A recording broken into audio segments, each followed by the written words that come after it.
다니엘이 말하여 이르되 영원부터 영원까지 하나님의 이름을 찬송할 것은 지혜와 능력이 그에게 있음이로다. 그는 때와 계절을 바꾸시며 왕들을 폐하시고 왕들을 세우시며 지혜자에게 지혜를 주시고 총명한 자에게 지식을 주시는도다. 그는 깊고 은밀한 일을 나타내시고 어두운 데 있는 것을 아시며 또 빛과 빛이 그와 함께 있도다. 나의 조상들의 하나님이여 주께서 이제 내게 지혜와 능력을 주시고 우리가 주께 구한 것을 내게 알게 하셨사오니 내가 주께 감사하고 주를 찬양하나이다. 고 주께서 왕의 그 일을 내게 보이셨다 하니라. 아멘. 예, 오늘은 성경별로 우리가 성경을 살펴보고 있는데 그 53번째 시간으로 다니엘서를 좀 보려고 합니다. 어떤 분들에겐 참 낯선 성경이기도 하고 몇몇 이야기는 우리가 어려서부터 익히 알아왔기에 또 친숙할 수도 있을 것 같습니다. 성경별 설교를 할 때는 대략적으로 이 성경에 대한 개관을 먼저 말씀을 드리는데요. 이 다니엘서는 대략 한 기원전 530년 전쯤에 쓰여진 것으로 알려져 있습니다.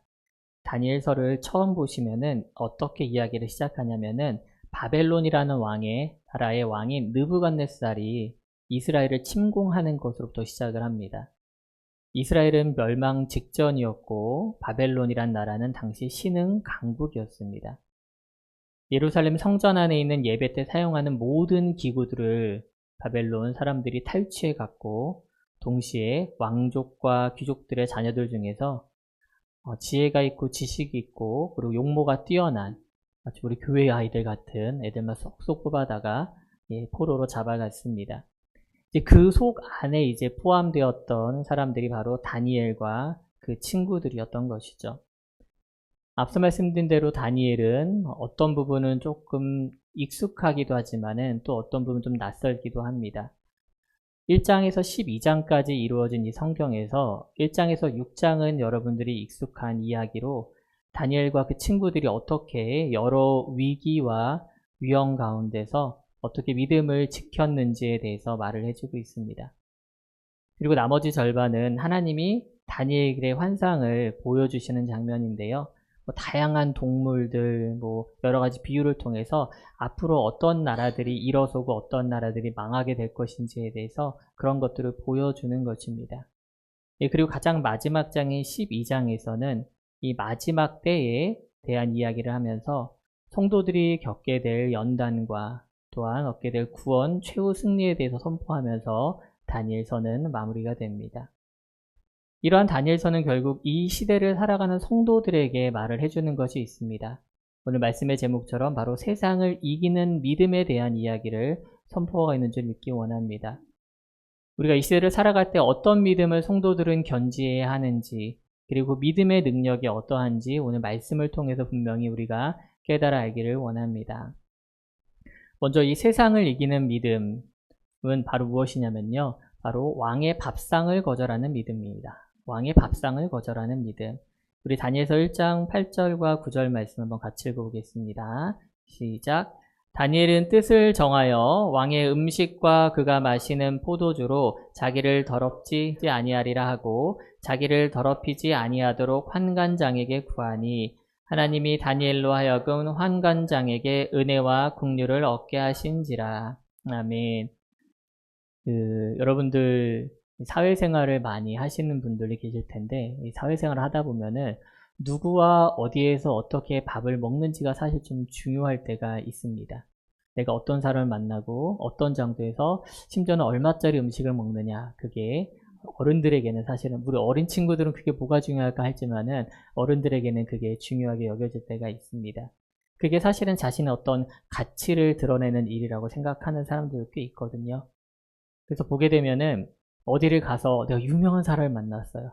막 고위관료 만나면은 늘 뭐요? 인증샷을 찍죠.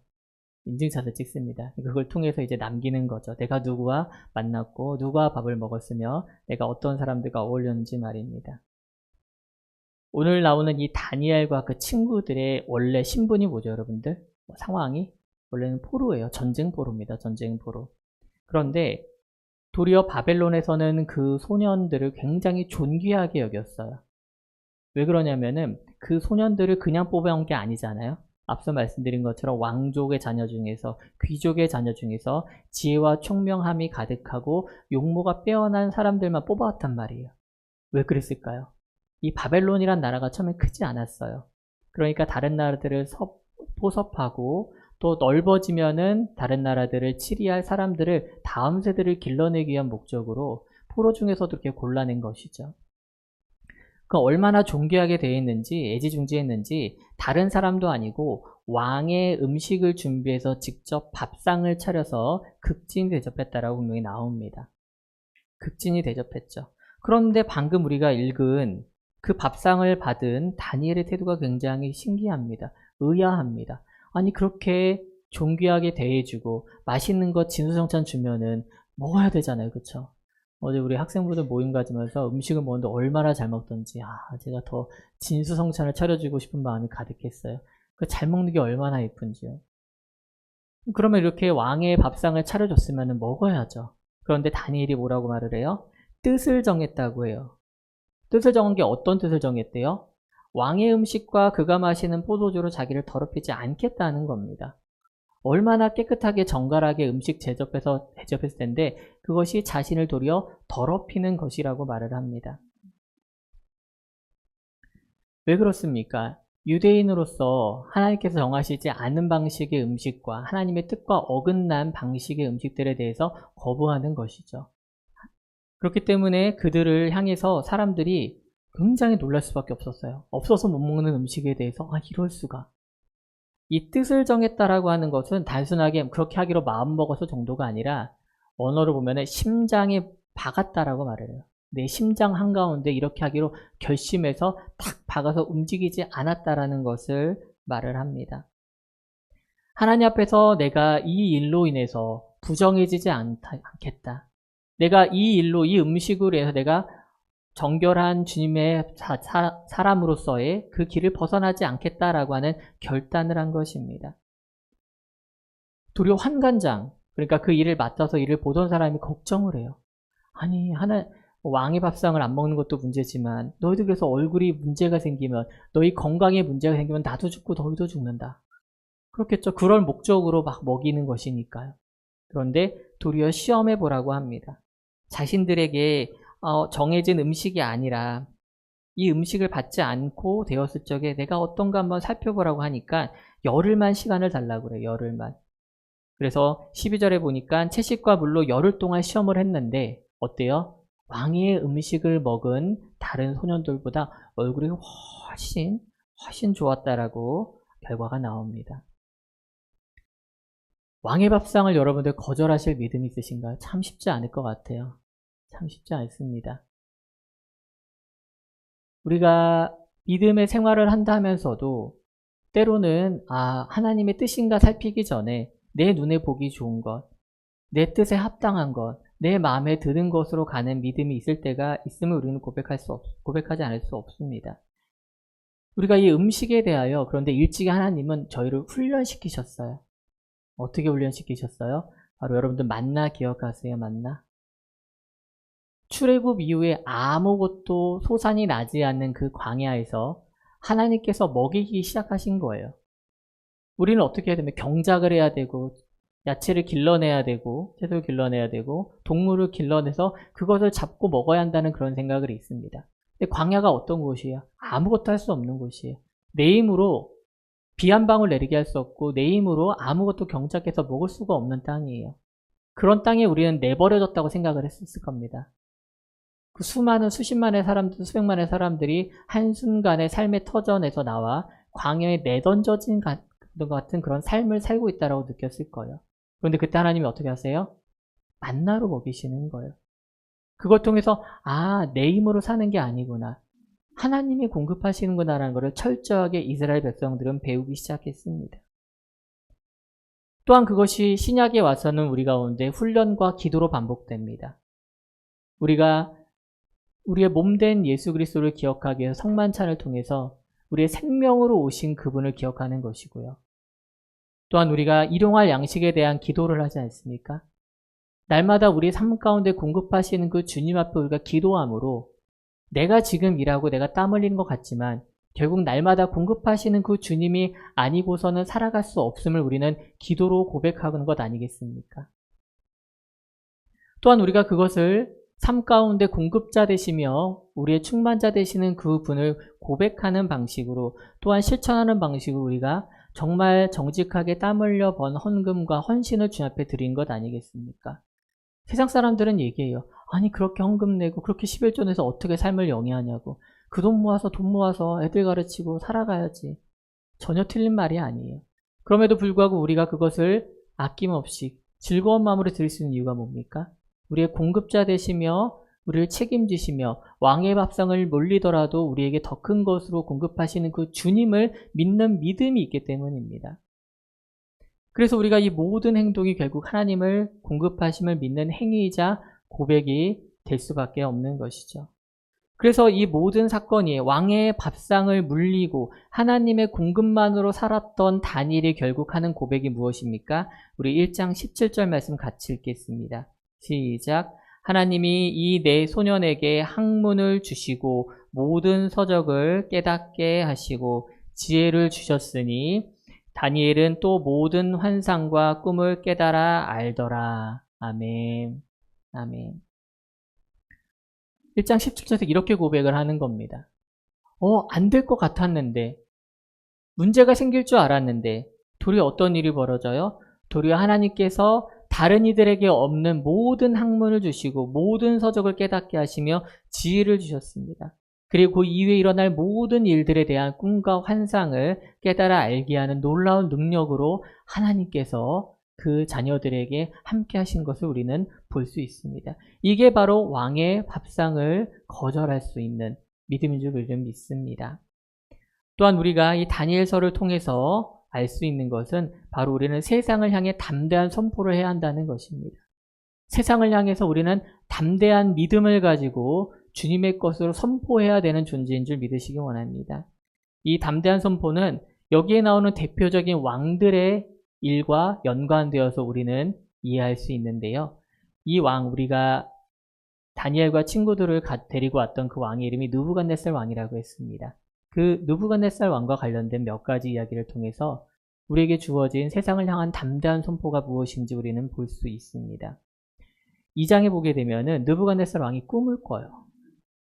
꿈을 꿔요. 근데 그 꿈이 그런 날이 있잖아요, 여러분들. 너무 선명하고 너무 궁금하고 보통의 꿈은 지워지는데 안 잊어버리는 거예요.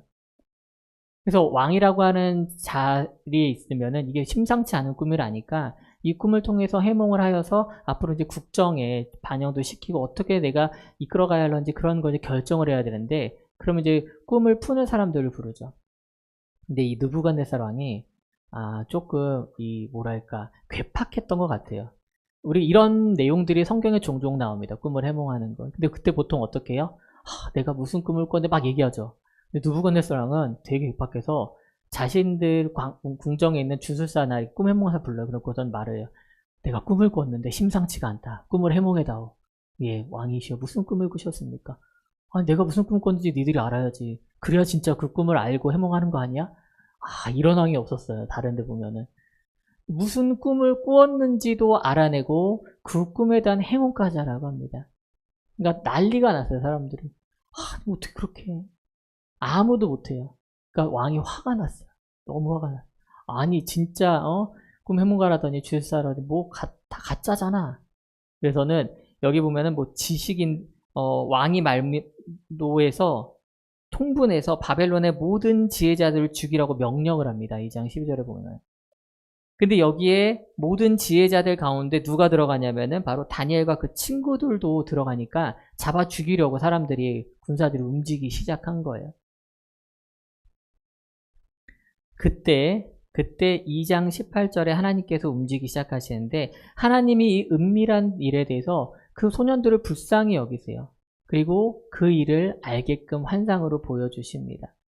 그래서 큰 신상이 나오는데 이제 왕 앞에 가서 그거를 풉니다. 다니엘이. 큰 신상이 나와서 뭐 머리는 쇠로 되어 있고 뭐 어디는 팔은 뭐 은으로 되어 있고 막 이렇게 꿈에 대한 얘기를 하고 그 꿈이 앞으로 새롭게 일어날 다른 나라들의 이야기임을 풀어 설명을 해 줍니다.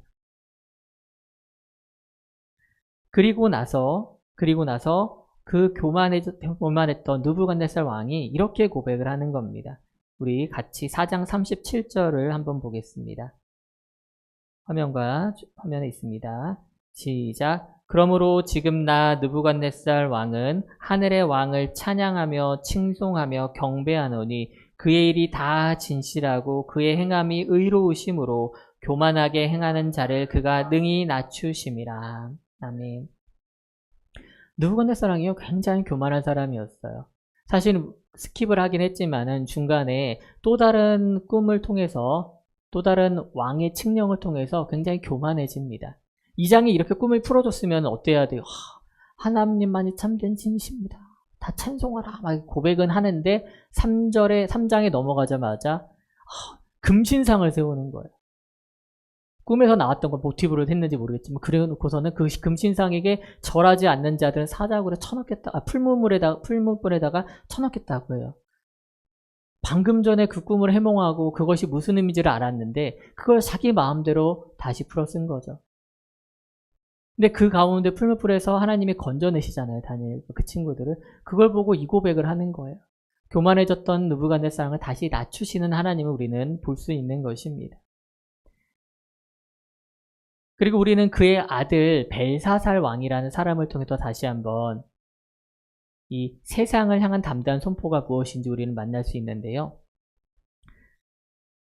벨사살 왕은 그 아버지인 느부갓네살 왕 이후로 바로 즉위한 왕이 됩니다. 그래서 5장으로 넘어가면은 벨사살 왕이 잔치를 베풀면서 그가 등장을 해요. 귀족 1000명을 모아다 놓고 큰 잔치를 베풀면서 그 앞에서 술을 마셔요. 근데 술을 마시면 사람들이 그런가 봐요. 술 취하면 사람들이 조금 이상해지는 부분이 있잖아요. 자신의 본성이 이제 드러날 때가 있고, 없던 마음이 생기고, 없던 행동을 할 때도 있잖아요. 근데 이 벨사살이 그렇게 사람들을 모아놓고 술을 마시니까, 이 없던 마음이 생겨서 어떻게 했냐면은, 예전에 아버지 느부갓네살 왕이 예루살렘 성전을 허물어뜨리면서 그때 가져온 여러 가지 성전에 썼던 기구들 있지 않습니까? 그걸 가져다가 귀족들한테 자랑을 하고 거기다 술을 마시고 난리를 부려요. 그러니까 얼마나 이스라엘 사람들 입장에서 모욕적인 행동이 되겠습니까? 또 자신들이 섬기는 여러 우상들을 앞에 두고서는 춤추며 노래하며 섬기면서 그렇게 잔치를 베풉니다. 그때 그 잔치상에 사람의 손가락이 나타나서 벽에다 어떤 글씨를 써요. 벽에다 갑자기 안 먹었던 글씨가 벽을 막 글씨를 씁니다. 근데 사람들이 너무 놀랐죠. 근데 누구도 해석하지 못하는 글이 써지는 거예요. 더 뭔가 심상치 않은 건 알았는데 모르겠으니까 어떻게 할까 하다가 결국 다시 다니엘을 소환을 합니다. 그래서 다니엘을 통해서 그것이 무슨 뜻인지를 해석하게 하는데 결국엔 그 교만한 벨사살 왕이 결국에는 무너지고 죽을 것이며 나라가 쪼개질 것이라고 하는 것을 나타내는 것으로 해석을 해줍니다. 사실 느부갓네살 왕 때도 그렇고요. 이 벨사살 왕 때도 그렇고 다니엘이 걱정이 없었을까요? 두렵지 않았을까요? 왜냐하면 그가 해석하는 모든 것들이 긍정적인 게 아니었어요. 그 나라가 무너지고 왕이 죽고 그 나라가 쪼개지는 그러한 것에 대한 선포였다는 겁니다. 그러면서 다니엘이 아주 담대하게 이렇게 고백을 하는 겁니다. 5장 22절에서 23절 이렇게 말합니다.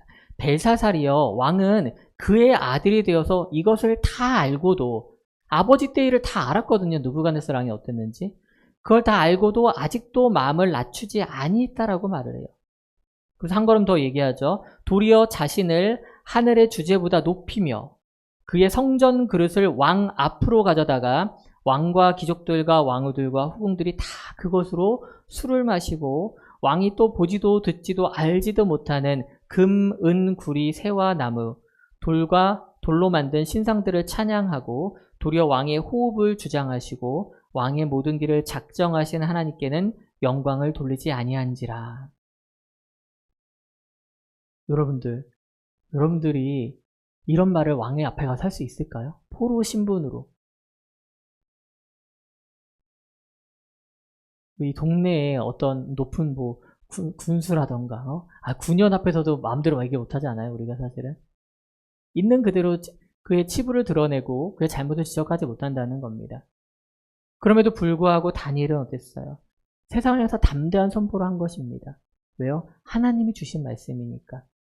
내 눈앞에 보이는 왕들보다 하나님이 더 높은 분이심을 알았기 때문에, 다니엘이 체험했고 그의 삶 가운데 드러났기 때문에 눈앞에 있는 가장 높은 권좌에 앉아있는 벨사살이나 느부갓네살이 두렵지 않았던 것입니다. 우리는 역사를 통해서 알고 있어요. 바벨론은 어때요? 페르시아에서 망합니다. 페르시아는 또 어때요? 나중에 그리스에 의해서 무너져요. 그리스는 끝까지 가던가요? 아닙니다. 또 새로운 로마라고 하는 나라가 세상을 통치합니다. 인간이 다스린 나라는요, 언젠간 무너지게 되어 있습니다.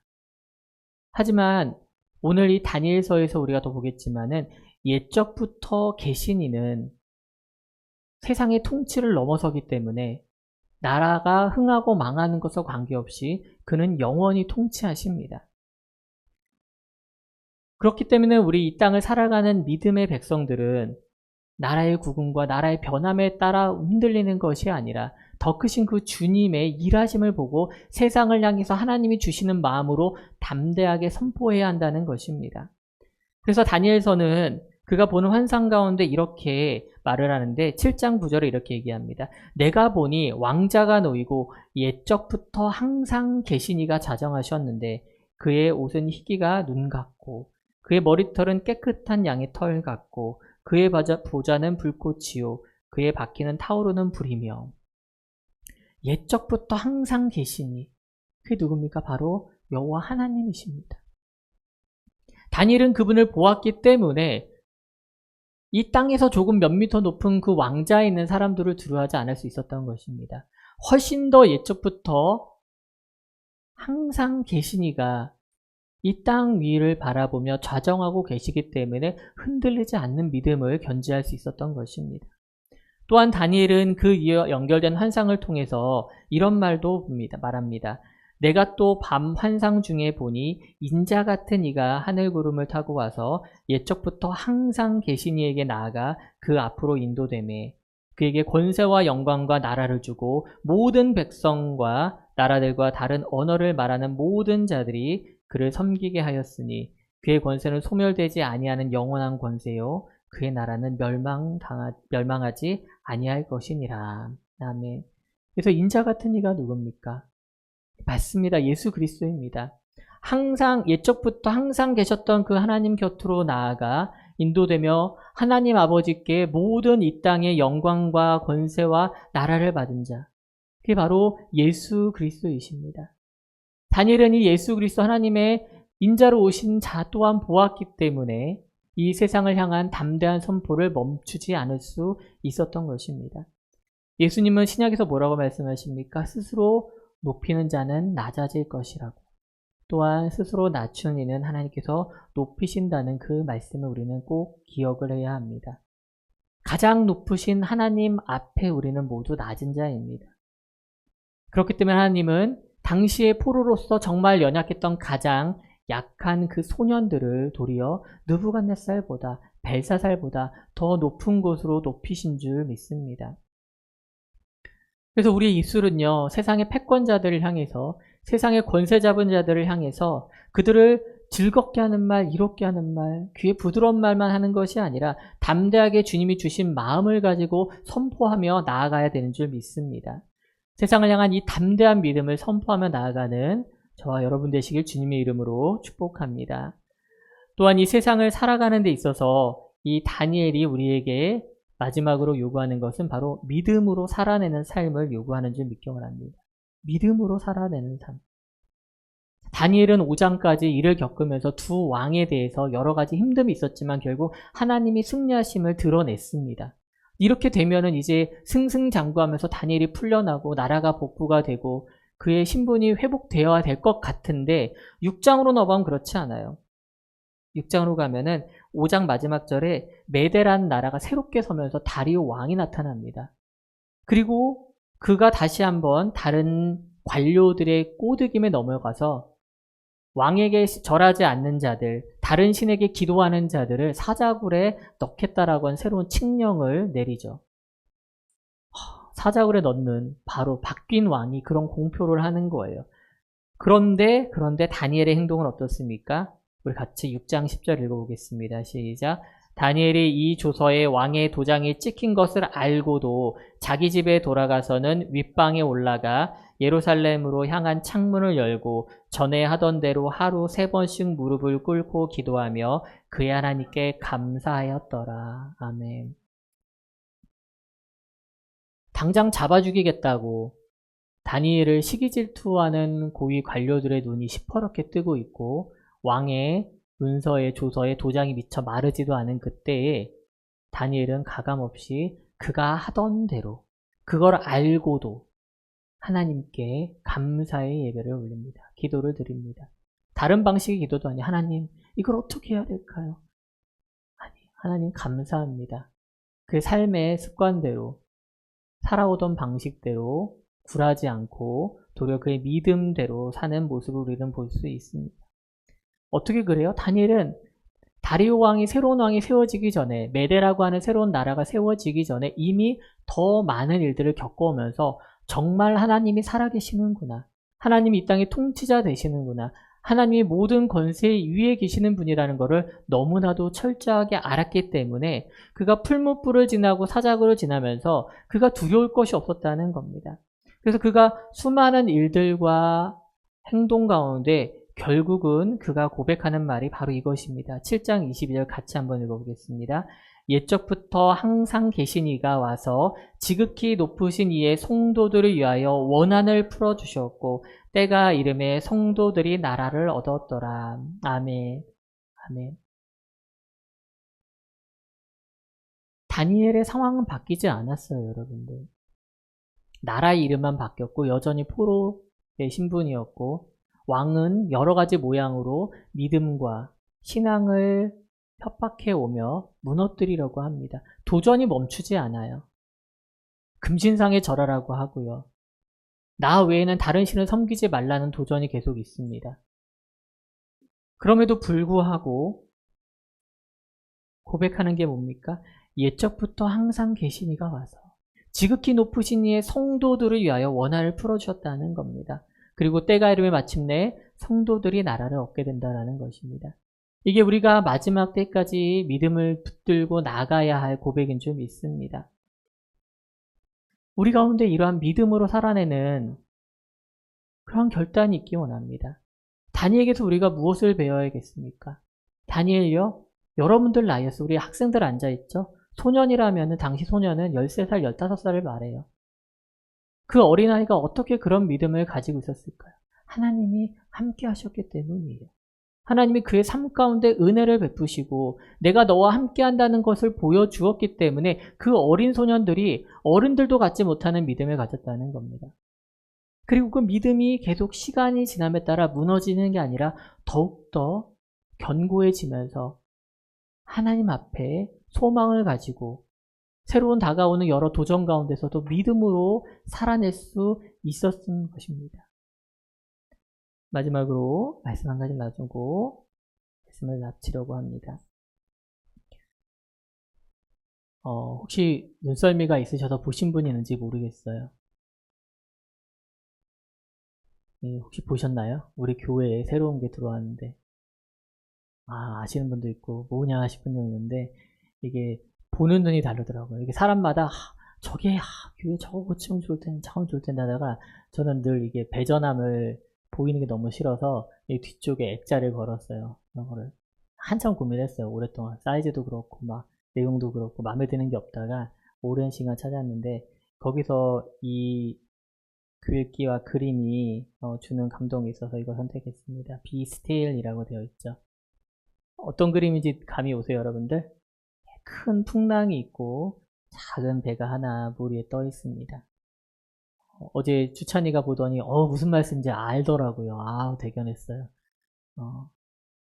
예수님께서 제자들과 말씀을 선포하러 이곳저곳을 다니시다가 갈릴리 바다에 건너갈 일이 생기셨어요.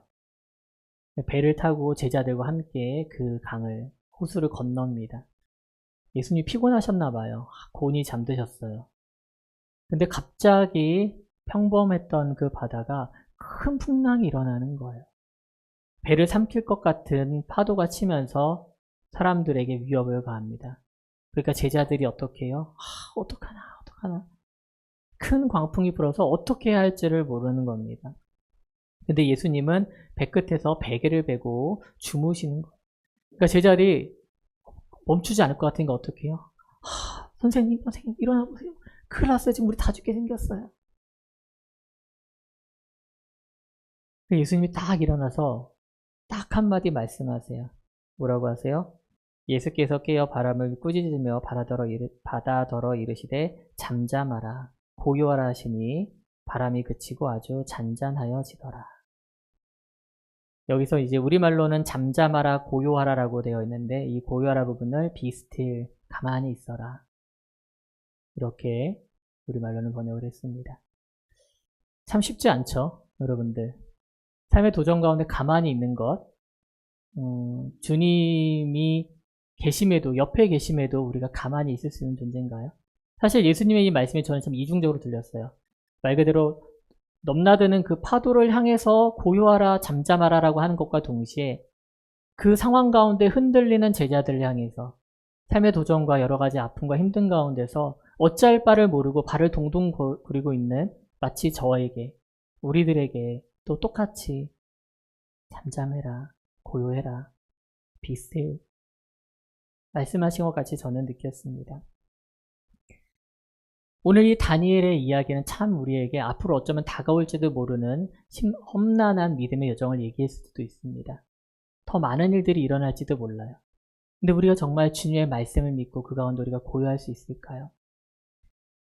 그래서 다니엘은 너무 힘든 시기를 지내면서 하나님 앞에 엎드립니다.